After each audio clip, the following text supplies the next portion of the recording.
Hacerle lo más completo del acontecer nacional, internacional y por supuesto la información deportiva. Buenas noches. Buenas noches, Alan. Te saludamos con mucho gusto también a usted, amigo televidente. Iniciamos de lleno con la información.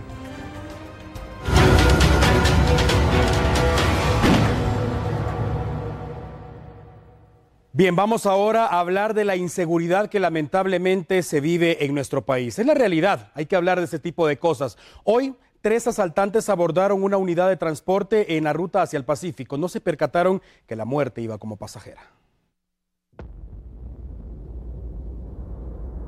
Escenario, kilómetro 14.5, ruta al Pacífico. El autobús se dirigía hacia el municipio de Amatitlán. 3 hombres armados subieron y en poco tiempo los pasajeros se percataron que se trataba de un asalto. Amenazaron, insultaron y exigieron a todos que entregaran sus pertenencias. La mayoría de ellos accedió. Realmente no hay muchas opciones cuando el miedo toma el control de la situación. Sin embargo, los asaltantes no se percataron que esta vez la muerte viajaba como pasajera en la unidad. Eran al menos 40 usuarios en ese momento y uno de ellos también llevaba pistola.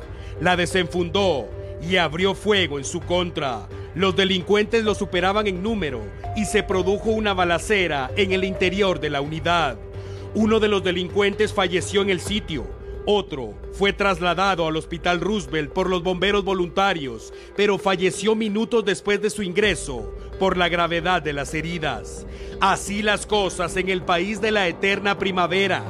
Cobardes y descarados delincuentes que abordan autobuses para llevarse lo que tanto le ha costado a los guatemaltecos honrados. Guatemaltecos que llevan pistola y no temen enfrentarse a los delincuentes.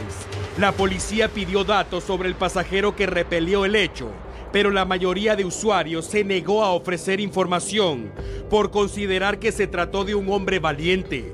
Lamentablemente, sus acciones también dejaron 3 pasajeros heridos que afortunadamente continúan con vida en el mismo hospital.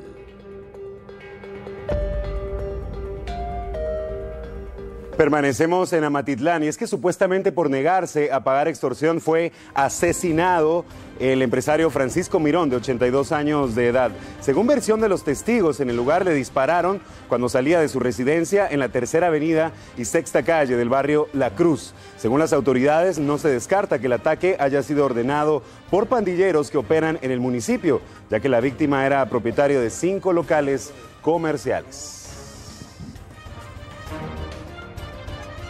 Lamentable realmente la inseguridad que se vive en nuestro país. Los 2 atentados, ya lo escuchó usted, ocurrieron en jurisdicción de Amatitlán. Ahora vamos a hablar de otro de los temas importantes. Lo que está dando mucho de qué hablar definitivamente son las condiciones del clima. Atención, porque ahora vamos a hablar de cómo la Conred se prepara para reaccionar ante la época fría.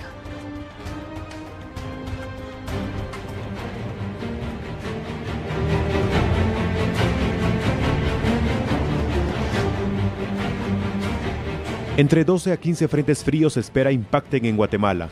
La velocidad del viento incrementó desde la semana pasada, lo que ha dado lugar a la temporada helada. En la capital del país es visible una densa neblina a tempranas horas del día, sumado a pequeñas ráfagas de viento. En el occidente del país, donde mayor control se tiene por el impacto del frío, se habilitarán albergues para brindar apoyo a las personas que lo necesiten. Por esta situación, la Coordinadora Nacional para la Reducción de Desastres activó el protocolo por el descenso de temperatura que funcionará hasta febrero o marzo del próximo año. Agregó que se mantendrán vigilantes de las condiciones meteorológicas y acercamiento de los frentes fríos y recomiendan a la población abrigarse y cuidar a los niños y adultos mayores, especialmente en horas de la noche y madrugada. Los vientos por la influencia de los sistemas de alta presión podrán alcanzar hasta los 70 kilómetros por hora. En el norte de Guatemala, todavía se mantienen activas las alertas departamentales por la presencia de lluvias dispersas, tomando en cuenta que los pronósticos señalan que la temporada de huracanes finaliza hasta el próximo 30 de noviembre.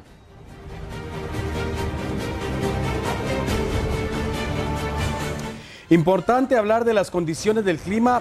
Oficialmente ha finalizado ya la época de invierno. Vamos a hablar y con el detalle justamente esto, porque aunque no hablamos en esta oportunidad de un huracán, una tormenta tropical, lamentablemente el invierno sí fue devastador.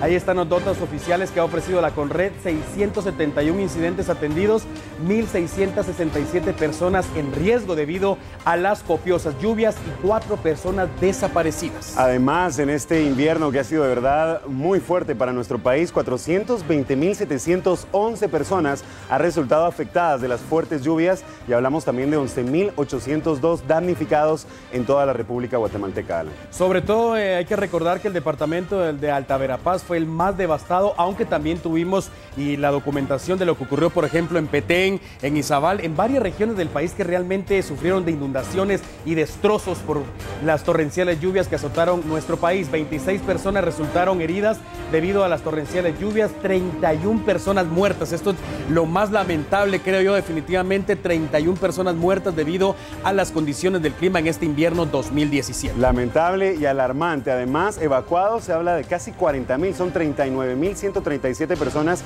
que resultaron evacuadas por estar en lugares de alto riesgo y además 9.129 personas que fueron albergadas, ya lo decías, Alan, en varios puntos del país.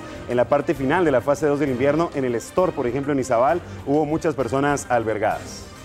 Ahí están las cifras entonces que dejó esta temporada de lluvias 2017. Continuamos con el recuento. 5.041 viviendas con daños leve, 302 viviendas en riesgo. Esto es muy importante porque hay que hablar no solamente del daño, sino del seguimiento que las autoridades pertinentes tienen que darle a las personas que continúan en riesgo. 214 viviendas con daño severo. A esto hay que sumarle y recordar también, Pablo, que no únicamente debido a las torrenciales lluvias, sino que además también por los violentos sismos que sacudieron el país. Así es, exactamente. Además, recordemos cómo ha complicado también la fluidez vial, porque 3 carreteras resultaron destruidas, además de 18 puentes que obviamente comunican comunidades, sectores, municipios, departamentos. 18 puentes resultaron destruidos, además de otro dato lamentable, Alan, 609 escuelas que resultaron afectadas. Esto, por supuesto, también nos preocupa. Esto es importante, este último dato, Pablo, porque hay que recordar que ya finalizó el ciclo lectivo y la idea es que en este momento, justamente época de vacaciones para maestros y estudiantes, las autoridades del Ministerio de Educación pongan o tomen cartas en el asunto para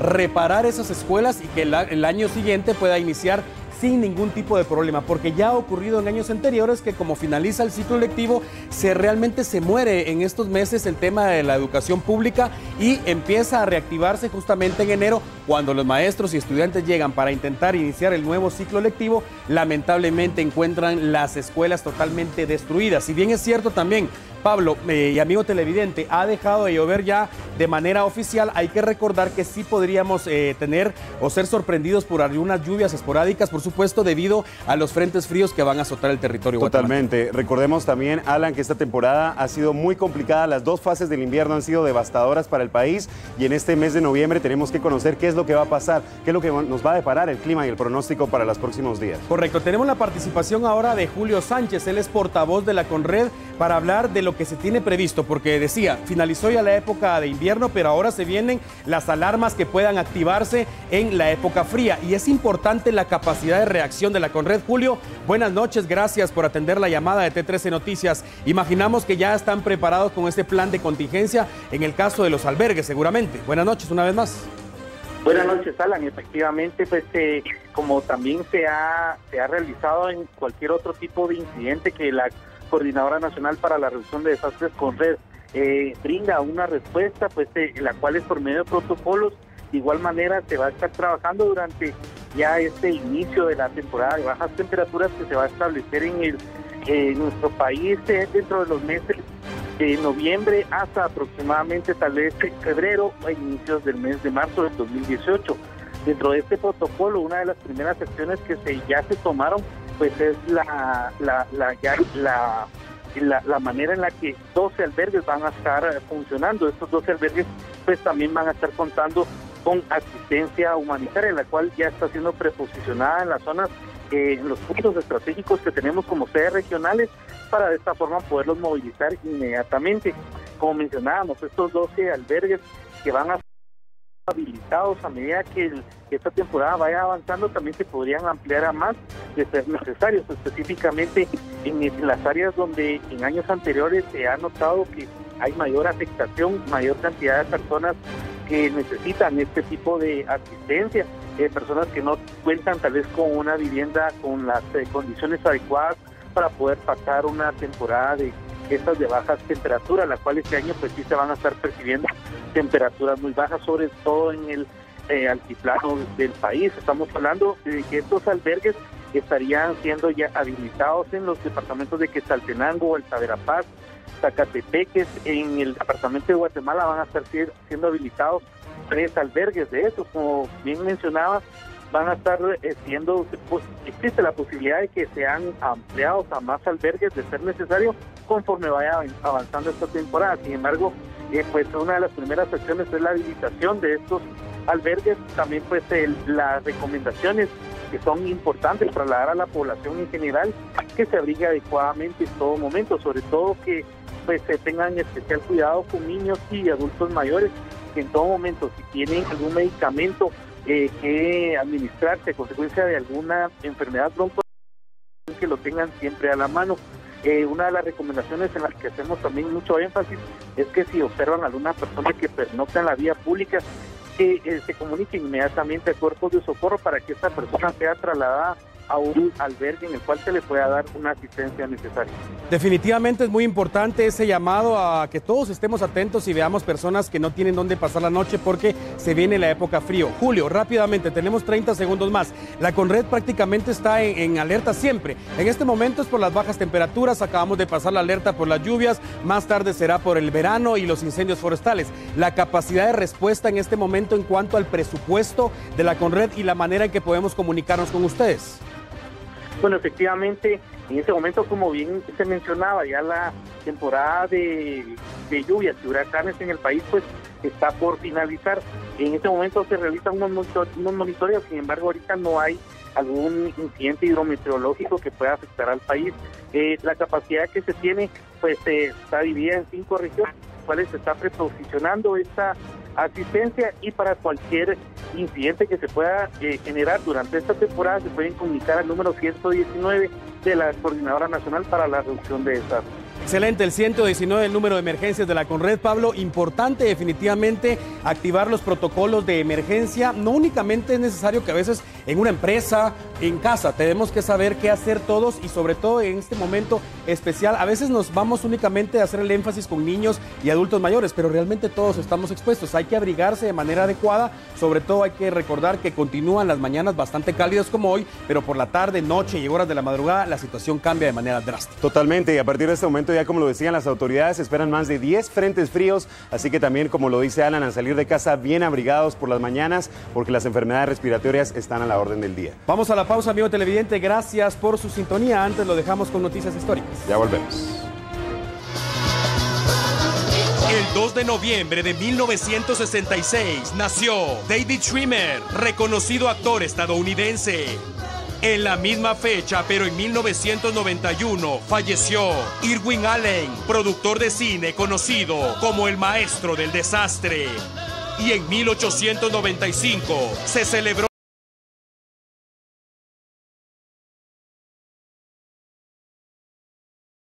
Bien, después de conocer la información internacional, ahora sí vamos a regresar a la capital guatemalteca. Recordará usted, iniciamos esta emisión hablando de cómo la muerte sorprendió a 2 delincuentes cuando tomaban por asalto a los pasajeros de un autobús que se dirigía hacia Amatitlán. Ahora vamos a la otra cara de la moneda. Vamos a ver cómo un guatemalteco honrado fue asesinado por negarse a acceder a la demanda de un asaltante. Esto sucedió en la zona 8 de la capital guatemalteca.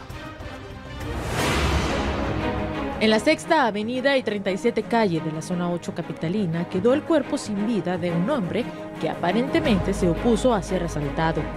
Los cuerpos de socorro llegaron al llamado de emergencia, reportado por testigos del hecho, pero poco pudieron hacer por la víctima. Hasta el momento se desconoce la identidad del hombre, solo se sabe que fue atacado por desconocidos. En la calle quedaron tiradas algunas de sus pertenencias. Hoy, una familia llora su muerte. Vamos ahora a la zona 4 de Villanueva. En este lugar fue atacado a balazos un hombre que recolectaba chatarra. Los bomberos voluntarios llegaron al sitio y le prestaron los primeros auxilios para después trasladarlo a la emergencia del Hospital Roosevelt. Lamentablemente, minutos después de su ingreso, falleció. El sujeto no portaba documentos de identificación y, según los socorristas, tenía las heridas en la cabeza. Se estimó que era un hombre de 25 años aproximadamente.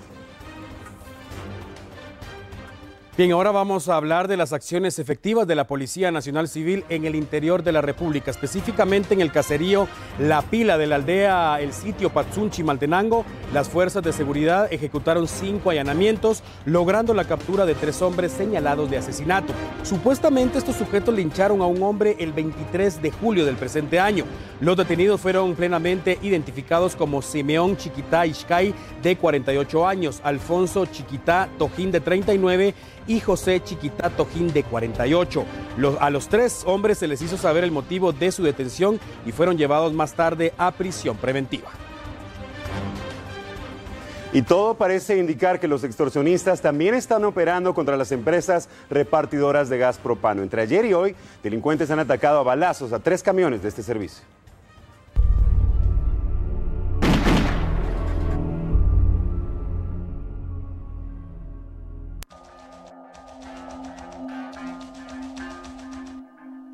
Es evidente que los extorsionistas encontraron una nueva fuente de ingresos económicos. El chantaje es la forma de hacerlo y los ataques sirven para obligar a las víctimas. Las últimas horas han sido de mucho miedo para quienes se dedican a repartir cilindros de gas propano.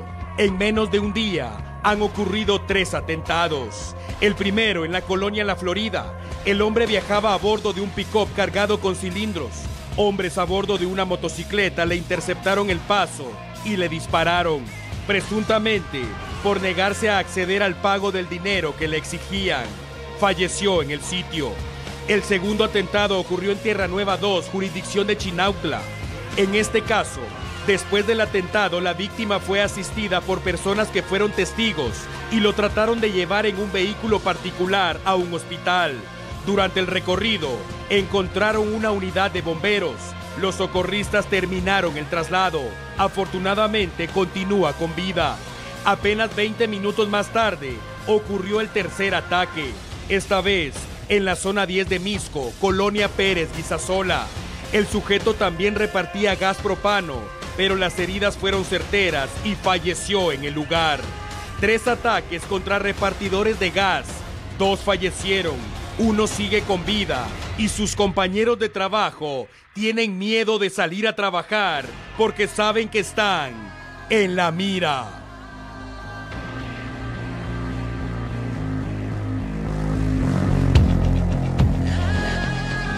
Grave la situación definitivamente. Cuando hablamos de extorsión, tenemos que hablar evidentemente de los atentados y ese chantaje en contra de pilotos y ayudantes de autobús, comerciantes, personas particulares.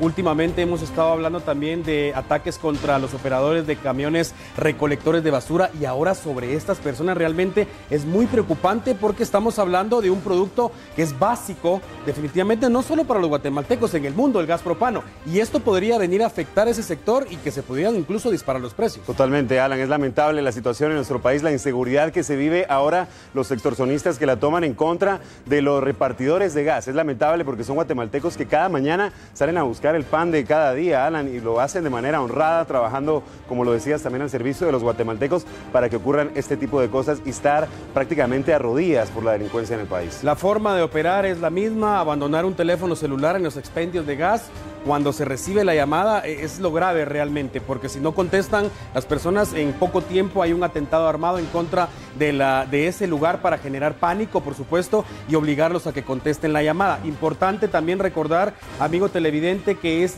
básica la denuncia para que la Policía Nacional Civil pueda hacer su trabajo y hacerlo bien. Sin denuncia, las autoridades prácticamente están atadas de mano. Así es la herramienta que las autoridades necesitan para poder accionar, así que la denuncia es lo más importante en este caso. Además, familias enlutadas, familias de guatemaltecos honrados, Alan, es lo más lamentable. 3 atentados en menos de 24 horas, el primero en la Florida, el hombre falleció, otro atentado en la colonia Tierra Nueva 2 y por supuesto lo que ocurrió en la zona 10 de Misco, donde lamentablemente también falleció este hombre. Vamos con esta información a la pausa, 2 minutos nada más y ya regresamos. No se vaya, ya volvemos. Al volver, se hizo famoso en la red y ahora... Bien, vamos ahora con el detalle de un exitoso operativo policial ejecutado este día en la zona 19 de la capital guatemalteca. El 20 de marzo del presente año se reportaba un atentado en contra de la PNC. Después del ataque, un video fue publicado donde aparecen supuestos integrantes de diferentes clicas de la Mara 18, en el que se detallaba su supuesta participación en hechos delictivos e incluso mostrando sus armas de distintos calibres días antes de atacar a elementos de la PNC. Fue publicado en redes sociales y viralizado rápidamente. Desde ese día, uno a uno de los participantes han sido capturados por las fuerzas de seguridad en distintos puntos del país. Esta vez, el turno fue de Carlos Estuardo García González, de 25 años, alias el Little Pinky. A él se le atribuye ser coordinador en la calle de la clica Vatos Locos de la Mara 18, participando en atentados consecutivos en contra de camiones repartidores, transporte público, comercios y contra la PNC. La captura se efectuó en la 9ª Avenida y 0 Calle, Colonia La Florida, zona 19, donde se localizaron 350 municiones, calibre 9 milímetros, 43 para fusil M16, una tolva, varios teléfonos celulares y chips de teléfonos. Bien, cambiamos de tema, ahora hablamos de la época, y es que el cielo de San Pedro Yepocapa, en Chimaltenango, también se vistió de colores con los gigantes de papel. Cientos de personas se hicieron presentes al Estadio Municipal de Fútbol para disfrutar de esta tradición guatemalteca. Nico Cisay, nuestro colaborador en esa zona, preparó esta mañana un reporte especial y nosotros se lo presentamos a continuación.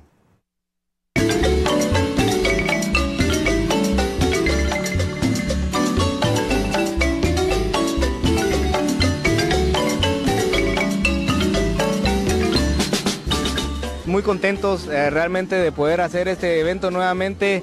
Nos damos cuenta de que hay muchas personas pues pasándosela bien. La verdad es que para nosotros es de mucha alegría esto y pues motivados realmente porque sabemos que esto está empezando. Son 6 años, somos pequeños aún en el evento, pero queremos ir creciendo poco a poco. Cada año con año pues esto irá tomando otro rostro y gracias a Dios por esto que ha ido creciendo poco a poco.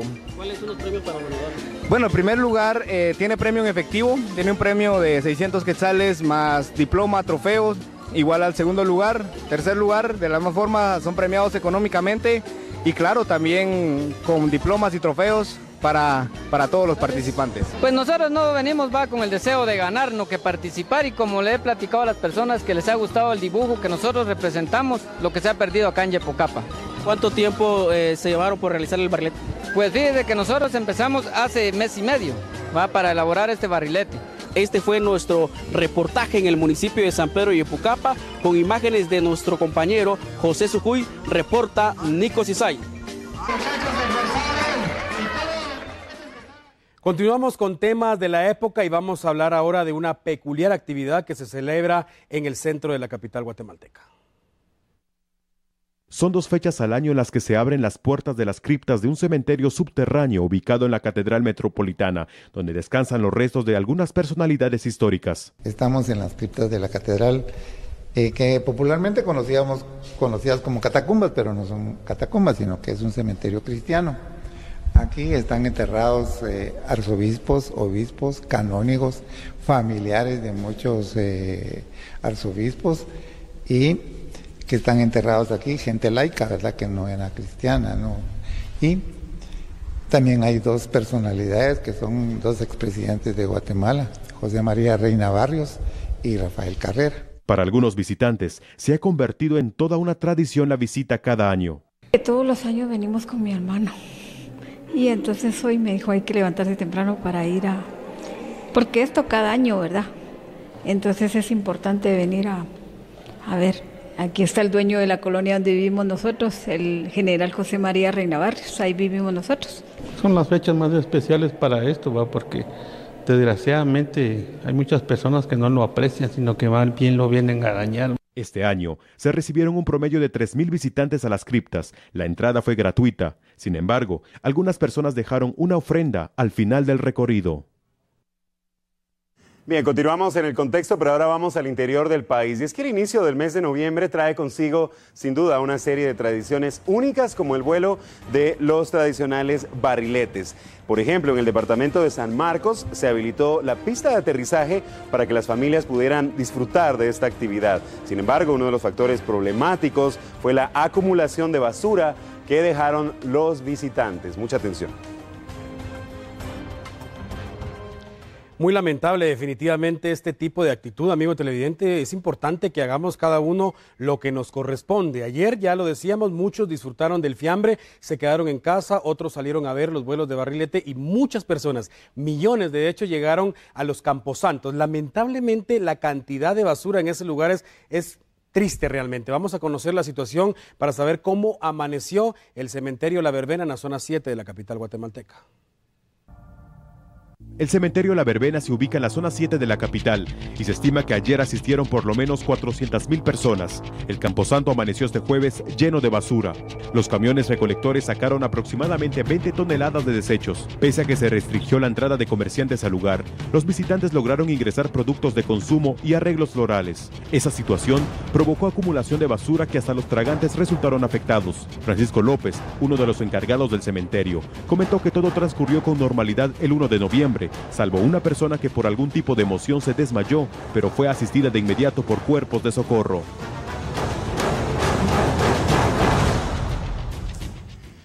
Nuestro compañero Samuel Orozco le da cobertura a las distintas actividades que se realizan también en este Día de Todos los Santos para los hermanos mexicanos. Él está en la sede de la embajada, justamente en la embajada mexicana, en la zona 10 capitalina, y nos tiene los detalles del ambiente que se vive en este lugar. Así que Samuel, buenas noches, adelante, te escuchamos.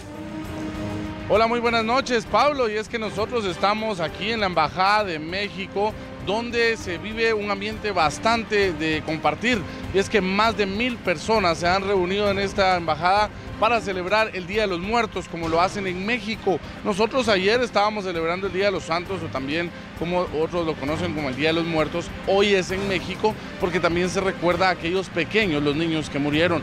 Y hoy hay un dato muy importante. No solo se trata de celebrar como todos los años lo hacen, sino que en 1985, cuando ocurrió el terremoto en México, pues también se hizo algo similar, donde marcó la diferencia y marcó la historia. Hoy también se conmemora y se recuerda a aquellas más de 100 víctimas mortales que hubo en el terremoto del pasado septiembre allá en México, donde precisamente aquí en T13 Noticias le dimos cobertura. Estuve allá con mi compañero Aníbal Ruiz. Lo hemos dialogado con el embajador de México, quien también nos dio unas palabras para conocer parte de la actividad y de todo lo que se realizó en esta Embajada de México. Vamos a escuchar entonces al embajador Luis López.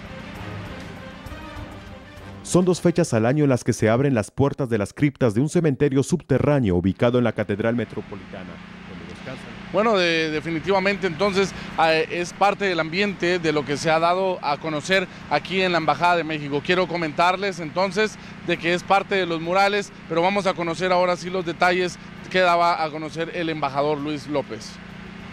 El día primero celebramos a los muertos chiquitos, que le llamamos a niños y jóvenes que nos han precedido con su partida, pero el 2 es de especial celebración porque se trata del regreso de nuestros familiares y seres queridos que han recibido la oportunidad de volver para visitarnos la noche del 2. Entonces, esta celebración de Todos los Santos es una síntesis, un sincretismo entre lo que nuestros pasados precolombinos de las culturas originales de México celebraban ya el Día de Muertos con ritos especiales en lo que se le denominó el Mictlán, el inframundo, y la conjunción de las creencias católicas del Día de Muertos con el Día de Todos los Santos que nos legaron también los españoles. De esa manera tenemos una gran celebración el día 2 en todas las regiones de México, en todos los pueblos de México,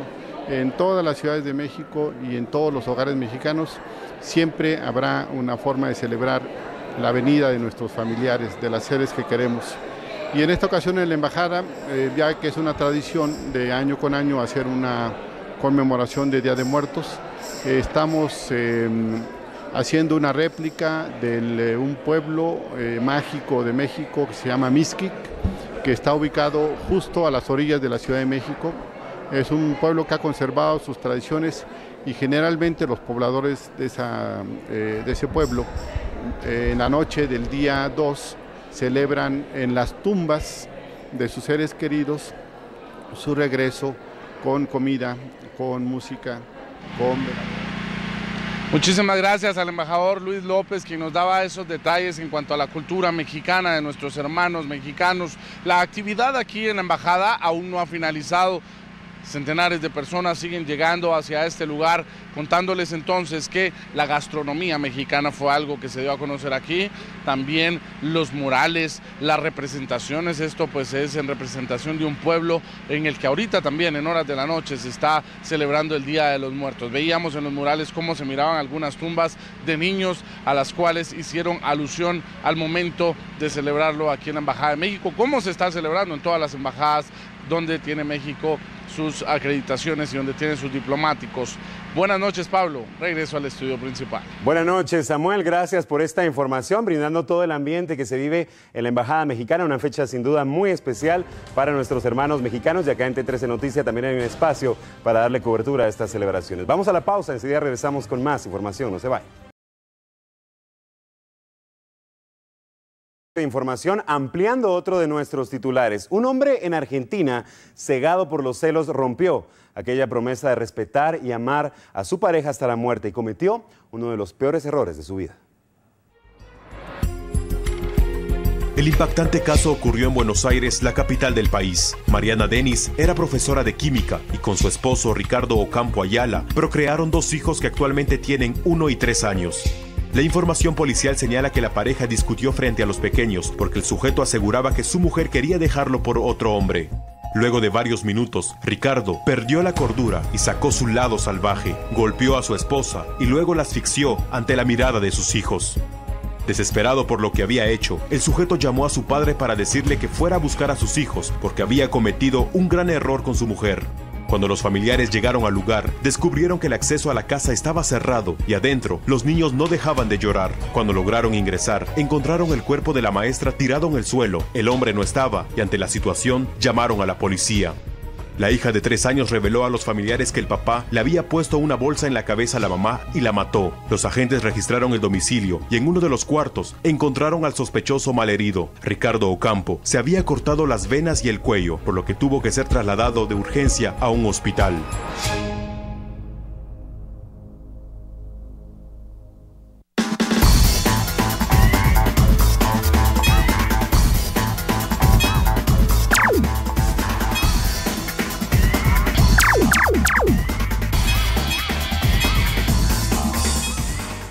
Bien, noche de jueves, usted ya lo sabe, noche de pantalla grande en T13 Noticias. Mónica Ortiz nos presenta esos adelantos, esas películas que recién llegan a nuestro país